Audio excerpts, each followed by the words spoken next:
आज सुबह एक और अखबार के अंदर ये खबर छपी, साउथ दिल्ली के हौज खास के सब रजिस्ट्रार को सस्पेंड किया और एलजी ने की भ्रष्टाचार पे कार्रवाई।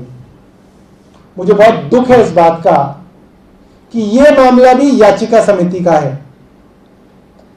इस मामले के बारे में मैं आपको बता दूं, क्योंकि ये शायद एलजी ऑफिस के अंदर कोई आपको ब्रीफ नहीं कर पाएगा, क्योंकि उनको पता नहीं होगा मामला क्या है। ये मामला मेरी कॉन्स्टिट्यूंसी का है। जब आप बीआरटी से मूलचंद से चिराग दिल्ली की तरफ जाते हैं तो आपके राइट हैंड साइड पे एक पेट्रोल पंप पड़ता है, जिसको बीआरटी रोड बोलते हैं, जोसेफ ब्रॉस टीटो मार्ग भी बोलते हैं। उस पेट्रोल पंप से बिल्कुल चिपकी हुई 1250 गज का मामला है। यह मामला चिराग दिल्ली गांव की शामलात जमीन का मामला है। चिराग दिल्ली गांव की जमीन, शामलात जमीन ये हुआ करती थी, यानी कि पूरे गांव की जमीन थी, कहा जा सकता है सरकार की जमीन थी। सरकार की जमीन को डीएम और एसडीएम से मिली भगत करके, ऐसी एलिगेशन है, रेवेन्यू डिपार्टमेंट की मिली भगत करके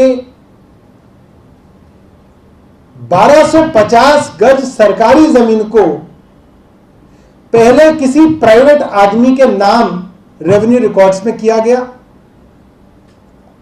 और फिर उस प्राइवेट आदमी ने सरकारी जमीन 1250 गज मेन रोड की जमीन किसी प्राइवेट आदमी को, रोहतक के आदमी को बेच दी। और ये सारा का सारा मामला 1 महीने के अंदर अंदर हो गया और उसकी शिकायत याचिका समिति के अंदर की गई, जिसका मैं मेंबर हूं। याचिका समिति ने इसकी इन्वेस्टिगेशन की। डीएम, एसडीएम और रेवेन्यू डिपार्टमेंट के लेवल पे दोबारा से अपराधियों को बचाने की कोशिश की गई।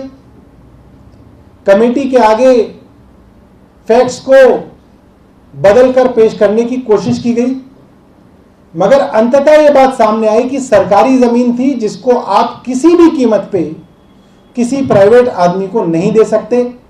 इस मामले में भी आज जो है, मैंने अखबार के अंदर खबर पढ़ी कि सब रजिस्ट्रार हैं डीसी साहू और एक वहां के कानूनगो हैं, उनको जो है इस मामले के अंदर सस्पेंड किया गया है।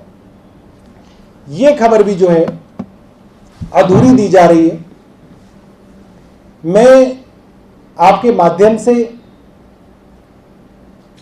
सभी ऑफिसर्स को और सभी मीडिया के कर्मियों को सूचित करना चाहता हूं कि यह मामला विशेषाधिकार समिति का है और विशेषाधिकार समिति के अपने विशेषाधिकार हैं, उसकी अपनी प्रिविलेज है, उसका अपना कंटेम्प्ट है। हमारे कोई भी साथी, पत्रकार बंधु या मीडिया बंधु कभी भी इस तरीके की खबर छापें तो वो ये जरूर सोचें कि आप समिति की किसी विशेषाधिकार का हनन तो नहीं कर रहे।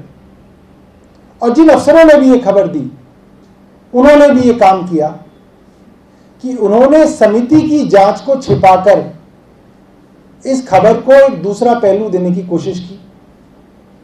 इस खबर को इस तरह से दिखाया गया, चीफ मिनिस्टर ऑफिस के डिप्टी सेक्रेटरी को किया एलजी ने सस्पेंड।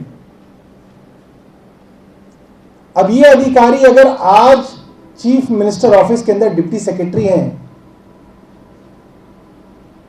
तो इसके अंदर ट्रांसफर पोस्टिंग किसके हाथ में है? एलजी ऑफिस के हाथ में। क्या उनको इसलिए सस्पेंड किया कि उन्होंने डिप्टी सेक्रेटरी रहते हुए कोई गड़बड़ी करी?